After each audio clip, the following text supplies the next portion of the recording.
Hello friends, स्वागत है आपका हमारे यूट्यूब चैनल केन अकेडमी में। आज मैं आपके लिए वोकेबुलरी की अगली क्लास लेकर के आया हूं, जिसमें हम आज फिर से नए नए वर्ड्स को देखेंगे और आज हम कुछ वन वर्ड भी देखेंगे। हम मंडे, ट्यूसडे इन दोनों दिनों में होमोफोन्स देखेंगे और वेडनेसडे, थर्सडे को इडियम्स, फ्रेजल वर्ब देखेंगे। फ्राइडे और सैटरडे को होमोफोन्स देखेंगे और बाकी हमारी वोकेबुलरी वर्ड्स की तो रोज़ रहती है। तो आइए बिना किसी देरी की वर्ड को स्टार्ट करते हैं, शुरू करते हैं। आज का जो सबसे पहला वर्ड है हमारा, वो है लेविश। Lavish, LAVISH। आज का सबसे इम्पॉर्टेंट और सबसे पहला वर्ड लेविश। लेविश का मतलब होता है फ्रेंड्स अति अति व्ययी। अति व्ययी का मतलब होता है कोई व्यक्ति जब ज़्यादा खर्च करता है किसी चीज़ पर तो उसको कहते हैं अति व्ययी। लेविश उसको कहा जाता है। तो लेविश, लेविश का मतलब होता है अति व्ययी। बहुत ही अच्छा और बहुत ही इम्पोर्टेंट वर्ड है ये। फिर हमारा नेक्स्ट वर्ड आता है आज का। नेक्स्ट वर्ड हमारा है आज का हिस्टेरिक्स। हिस्टेरिक्स, हिस्टेरिक्स आप लोग सुने होंगे। हिस्टेरिक्स का मतलब होता है मिर्गी। एक ये बीमारी होती है हिस्टेरिक्स। हिस्टेरिक्स का मतलब मिर्गी। इसका एक और आप सिनोनिम जानते होंगे जिसको हम कहते हैं ईपीलेप्सी। ईपीलेप्सी का मतलब भी यही होता है, मिर्गी आना। हिस्टेरिक्स मतलब मिर्गी, ईपीलेप्सी का मतलब भी यही होता है। फिर अगले इंपॉर्टेंट वर्ड की तरफ चलते हैं आज की हम। अगला इंपॉर्टेंट वर्ड है एग्जैस्पेरेशन। इसका मतलब होता है क्रोध। क्रोध, इसका आप सिनोनिम क्या लिख सकते हैं? मैंने आपको पिछले वीडियो में भी करवाया है इसका सिनोनिम। इसका सिनोनिम आप लिख सकते हैं वृथ। मैंने आपको पिछले वीडियो में फ्लश के बारे में बताया था, आप वो लिख सकते हैं। और भी इसका एक अच्छा सिनोनिम है जिसका मतलब है जो है रिसेंट। रिसेंट भी आप लिख सकते हैं, रिसेंटमेंट।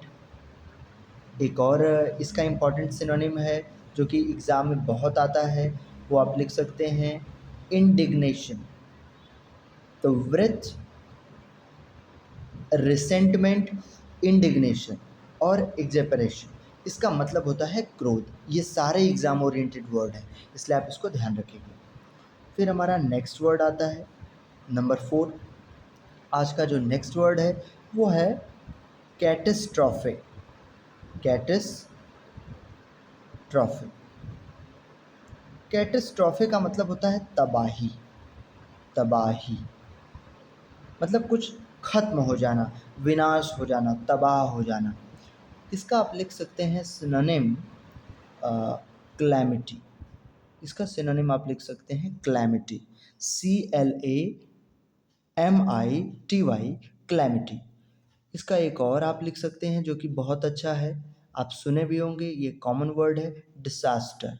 डिसास्टर का मतलब भी होता है तबाही या सब कुछ खत्म हो जाना, बह जाना। आज के अगले वर्ड की तरफ चलते हैं। पांचवा वर्ड जो आज का हमारा है वो है रेक्लाइन। एक आप सुने होंगे डेक्लाइन, एक होता है रेक्लाइन। तो रेक्लाइन का मतलब होता है झुकना। आप देखे होंगे कि पहले के समय में राजा को जब लोग संबोधित करते थे तो उनके सामने पहले झुकते थे, नतमस्तक करते थे। तो रेक्लाइन, रेक्लाइन का मतलब झुकना और इसको हम कह सकते हैं बो। अगले वर्ड की तरफ चलते हैं हम आज के। अगला वर्ड है हमारा, छठवां वर्ड है स्टूपेफाइड। स्टूपेफाइड, स्टूपेफाइड का मतलब होता है स्तब्ध। स्तब्ध का मतलब आप जानते हैं, मतलब मोशनलेस। आप एक ही जगह खड़े रहे, अड़े रहे, आप हिले डुले नहीं वहाँ पे, मोशनलेस हो गए। मोशनलेस, स्टूपेफाइड, स्तब्ध, मोशनलेस। आज के अगले वर्ड की तरफ चलते हैं एनेक्जियस। ये बड़ा ही खतरनाक वर्ड है, एनेक्जियस। इसे आप अपने दिमाग में अपनी डिक्शनरी में रखिएगा, लेकिन अपने लाइफ में इस शब्द से दूर रहिएगा, एनेक्जियस। और एनेक्जियस पे मुझे एक मेरा सबसे फेवरेट लाइन जो है वो याद आता है, मैं आपको सुना देता हूँ कि फ़िक्र करता है क्यों, फ़िक्र से होता है क्या।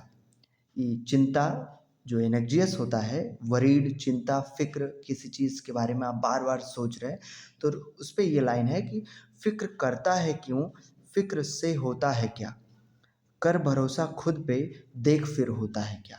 तो ये वर्ड आप अपनी डिक्शनरी में तो ज़रूर रखिएगा, लेकिन इसे अपनी ज़िंदगी से निकाल फेंकिए। एनेक्जियस, एनेक्जियस का मतलब होता है चिंता, मतलब आप किसी चीज़ के बारे में बड़े परेशान हैं, तो उस हिसाब से इसका सिनोनिम आप लिख सकते हैं वरीड। वरीड का मतलब भी होता है चिंता।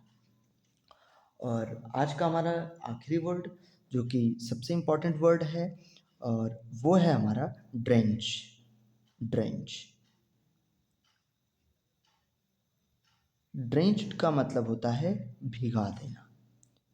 भिगा देना यानी गीला कर देना। जैसे पानी है, आपने पानी से किसी चीज़ को भिगा दिया, ड्रेंच्ड हो गया। ये वर्ड्स ज़्यादातर जो है, जब हम काम करते हैं और उस समय हमारी बॉडी जो है पसीने से भीग जाती है, तो हम अक्सर करके यूज़ करते हैं कि ड्रेंच्ड विथ परपायरेशंस, पसीने से हमारा शरीर भीग गया। तो ड्रेंच्ड का मतलब होता है भिगा देना। एनेक्जियस का मतलब चिंता, स्टूपिफाइड मतलब स्तब्ध, रिक्लाइन का मतलब होता है झुकना, कैटेस्ट्रॉफी का मतलब तबाही, एक्जेपरेशन का मतलब होता है क्रोध, इसके ये इंपॉर्टेंट सिनोनिम्स, हिस्टेरिक्स, और फिर हमारा आता है लेविश। तो ये है आज का हमारा इम्पॉर्टेंट वर्ड। अब हम आज की कुछ इम्पॉर्टेंट चीज़ को भी देखेंगे। आज का जो हमारा इम्पॉर्टेंट वन वर्ड है वो क्या है, आज हम उसको देखेंगे। तो आइए नेक्स्ट पेज पे चलते हैं। नेक्स्ट पेज आता है हमारा, और यहाँ से देखते हैं, इसको हम फिर से सही कर लेते हैं। यहाँ से, आई होप आपको दिख रहा होगा। अब हम यहाँ से स्टार्ट करते हैं इसको।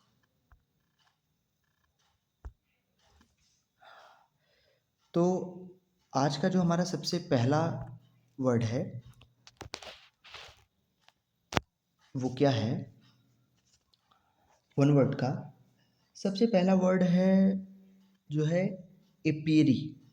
अच्छा, आपको ये तो पता है ना कि वन वर्ड क्या होता है। वन वर्ड सब्स्टिट्यूशन, अनेक शब्दों के बदले एक शब्द। जैसे अनेक शब्द दिए जाते हैं, उनसे एक सेंटेंस बनाता है, और उसका एक शब्द बताना पड़ता है हमें। जैसे अभी हम इसको बताएंगे, आप समझ जाएंगे। पहला वर्ड था हमारा एपीरी। एपीरी का मतलब होता है मधुमक्खी, मधुमक्खी पालन। अब मधुमक्खी पालन को इंग्लिश में कहते हैं एपीरी। एपीरी होता है a place, a place where bees are kept. एक ऐसा जगह जहाँ पर मधुमक्खियों को रखा जाता है, वो क्या कहलाते हैं, एपियरी कहलाते हैं। यानी उनका वहाँ पर पालन होता है, मधुमक्खी पालन किया जाता है, उसका जो जगह होता है उसको हम कहते हैं एपियरी। ऐसे ही नेक्स्ट आता है हमारा वर्ड, दूसरा वर्ड हम देखते हैं। दूसरा हमारा बहुत इंपॉर्टेंट वर्ड है। दूसरा है हमारा important word aquarium. Aquarium, aquarium आप देखे होंगे। एक्वेरियम को हिंदी में कहते हैं जल जीवशाला। अगर आप मछली पालने के शौकीन होंगे, तो आपके घर में एक कांच का जो है एक बकेट टाइप का होता है जिसमें पानी भरा हुआ होता है, और उसको हम कहते हैं एक्वेरियम। तो एक्वेरियम मतलब होता है जल जीवशाला, मतलब ए प्लेस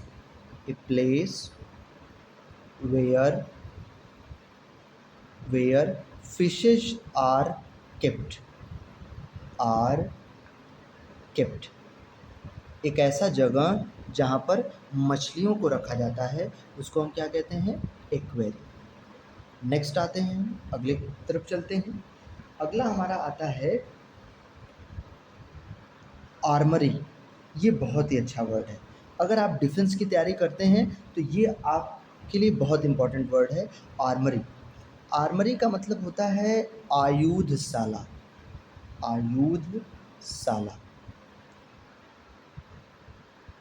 इसको सीखते हैं, ये क्या होता है। आर्मरी का मतलब होता है आयुधशाला। आर्मरी हम उसको कहते हैं जहाँ पर बंदूकों को रखा जाता है, यानी place where a place where guns are kept. Guns are kept, gun माने बंदूक, जहाँ पे आप बंदूक को रखते हैं उसको आर्मरी कहा जाता है, उसको आयुधशाला कहा जाता है। ठीक है, अगला चलते हैं। अगला भी इम्पॉर्टेंट वर्ड है हमारे लिए। अगला वर्ड है हमारा एजाइलम। एजाइलम, एजाइलम का मतलब क्या होता है, आश्रम। आश्रम, और हम क्या बोल सकते हैं इसे, अनाथ, अनाथालय। अनाथालय या आश्रम। अब इस अनाथालय या आश्रम में क्या होता है, अनाथालय या आश्रम में होता है a place of refuge. Refuge, refuge माने होता है शरणार्थी। तो एक शरणार्थियों का जो जगह होता है उसको एजाइलम कहा जाता है, या आश्रम कहा जाता है, या अनाथालय कहा जाता है उसे। ठीक है, अगले वर्ड की तरफ चलते हैं हम। अगले वर्ड की तरफ चलते हैं एटलस। ये सभी लोग जानते हैं, सभी लोग एटलस के बारे में सुने भी होंगे। मानचित्रावली एक ऐसी बुक होती है जिसमें सारी चीज़ें मैप के अकॉर्डिंग जो है डिस्क्राइब की जाती हैं, उसको इंग्लिश में एटलस कहा जाता है। इसको नॉर्मली हम कह सकते हैं ए बुक ऑफ मैप, यानी मैप की एक किताब, यानी मानचित्र की एक किताब। अगले वर्ड की तरफ चलते हैं, छठवें वर्ड की तरफ है। छठवां वर्ड है हमारा एवेरी। एवेरी, एवेरी का मतलब होता है चिड़िया, चिड़िया खाना। चिड़िया खाना, चिड़िया खाना का मतलब जैसे एपियरी पढ़े तो मधुमक्खी पालन का जगह था, एवियरी पढ़े चिड़िया खाना है, वहाँ पे मधुमक्खी को रखा जाता था। तो यहाँ पे a place where, a place where where birds are kept. Birds are kept, एक ऐसा जगह जहाँ पे किसको रखा जाए, जहाँ पे चिड़िया को रखा जाता है, तो उसको हम क्या कहते हैं, एपियरी।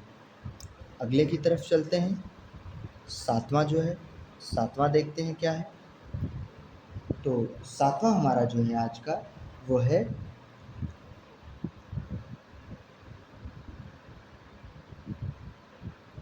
ब्रीवरी। ब्रीवरी, सातवां वर्ड है हमारा ब्रीवरी। ब्रीवरी का मतलब होता है शराब की भट्टी। शराब की भट्टी, की भट्टी।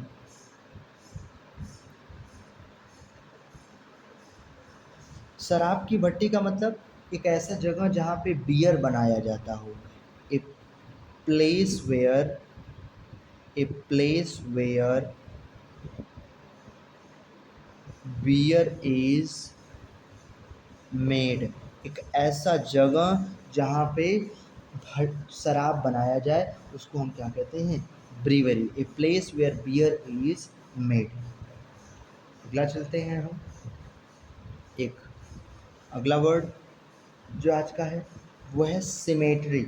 सिमेट्री, सिमेट्री का मतलब आप सभी लोग जानते होंगे, कब्रिस्तान। कब्रिस्तान, जहाँ पे क्या किया जाता है, डेड बॉडीज़ को दफनाया जाता है, बरीड किया जाता है, उसको हम क्या कहते हैं, सिमेट्री। और एक और आप याद रखेंगे, क्रीमेटोरियम। क्रीमेटोरियम ये बहुत इम्पॉर्टेंट है। सिमेट्री कब्रिस्तान, कब्रिस्तान मतलब मुस्लिम्स, क्रिश्चियन इन लोगों का एक सॉरी क्रिश्चियन नहीं, मुस्लिम का एक दफ़न करने का या उन डेड बॉडी को दफनाने का अंतिम जो है विदाई देने का एक जगह होता है, सिमेट्री कहा जाता है। और एक होता है क्रीमेटोरियम।